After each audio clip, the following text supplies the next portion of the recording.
قیامت اس وقت تک قائم نہیں ہوگی جب تک کہ میری امت کے کچھ قبیلے مشرکین سے نہ مل جائیں اور جب تک کہ بتوں کی عبادت نہ ہونے لگے۔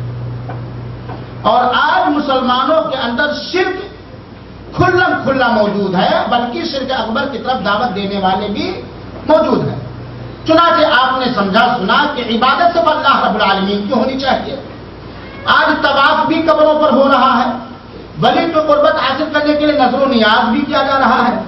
جتنا ڈر ولی کا دل کے اندر ہے اتنا ڈر اللہ رب العالمین کا دل کے اندر نہیں ہے۔ اور جو کچھ عرصوں کے اندر، مزاروں کے اندر، درگاہوں کے اندر اور بہت سارے جھمیلوں کے اندر جو کچھ کیا جاتا ہے وہ شرک اکبر نہیں تو ہے کیا؟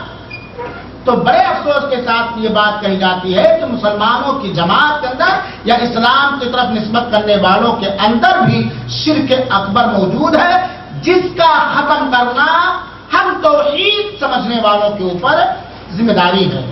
یہ ہم سب کی ذمہ داری ہے جس درس کے اندر موجود ہے، جو توحید اور شرک کی حقیقت کو سن رہے ہیں، سمجھ رہے ہیں کہ کسی بھی حکمت عملی سے اللہ رب العالمین سے استعانت اور مدد طلب کرتے ہوئے اخلاص نیت کے ساتھ اس شرک اور شرک کے سارے مذاہب کو ختم کرنے کی ہم کوشش کریں۔ اللہ تعالیٰ ہم سب کو اس بات کی توفیق دے۔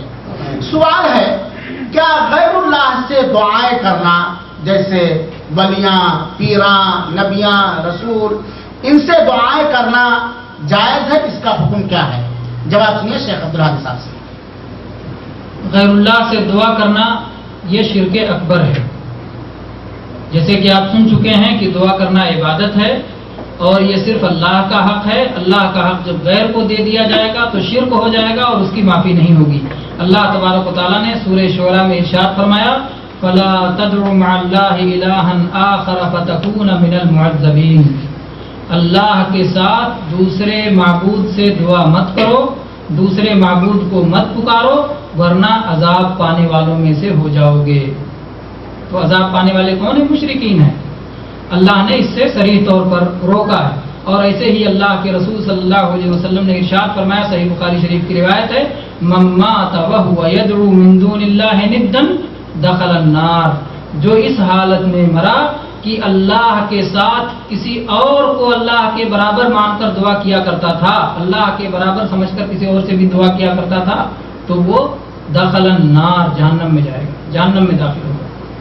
تو غیر اللہ سے دعا کرنا یہ شرک اکبر ہے۔ صرف مسلمان نام رکھنے سے آدمی مسلمان نہیں ہوتا، مسلمان گھرانے میں پیدا ہو جانے سے مسلمان نہیں ہوتا، نماز پڑھ لینے سے آدمی مسلمان نہیں ہوتا، تلاوت کر لینے سے آدمی مسلمان نہیں ہوتا۔ جب تک توحید کو پوری طرح سے نہ اپنائے اور شرک کو پوری طرح سے نہ چھوڑے تب تک وہ مسلمان نہیں ہوتا اور جہنم سے محفوظ نہیں ہوتا۔